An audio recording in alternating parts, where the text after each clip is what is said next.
Bien-aimé dans le Seigneur, c'est le prophète Jérémie Kabamba voyant. Nayeko beta sete etant que Moussai na Nzambe. Oyebi ba vie ya batu mususu eza bloqué. Eza vie ya batu mususu attaqué Afrique, Europe, Asie, Océanie, Amérique. Bazoko kako pambola mate à cause ya ba première maison. Jusqu'à quand boko roumela na kati ya ba première maison. Nzamba yebisi Abraham, alobi je rendrai ton nom grand. Mais pour Nzamba pambola Abraham, ayebisa Abraham, bimana ndaka papa na ona mama na yo, kende na mokilo na kolakisa yo. Pour Nzamba pambola Abraham, abimisa Abraham na kati ya première maison. Mais lelo na Afrique na biso eza na bato ebele, eza na ba papa ebele, ba mama ebele, basala keloko te, musala bango kaka ya koganga héritage ya ba parents. Héritage à ma parents de comment le colabile à Batumususu. Non, c'est la sorcellerie. Oh, nyo sazo mais la première maison, c'est la sorcellerie. Ndenge nini lopango papa nona mama no yobota miwana. Obali wana.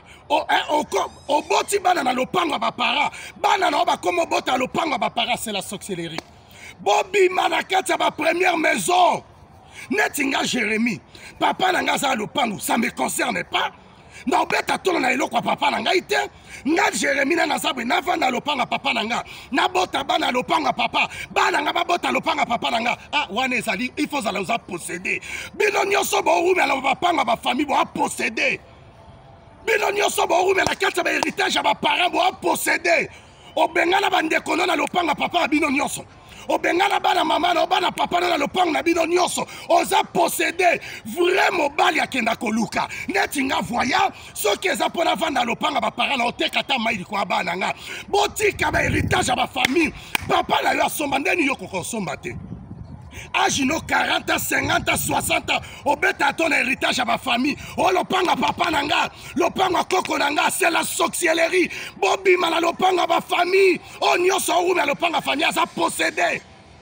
Oh somba ya yo mukoni, papa na yo somba ndeni yo koko somba te. Mama na yo somba ndeni yo somba te. Na lopanga famille obeta tolo. Oh ina misusu, oh boma misusu, c'est la sorcellerie. Prophète Jérémie Kabamba 081 375 27 94 botika ba biloko ba famille, que Dieu vous bénisse.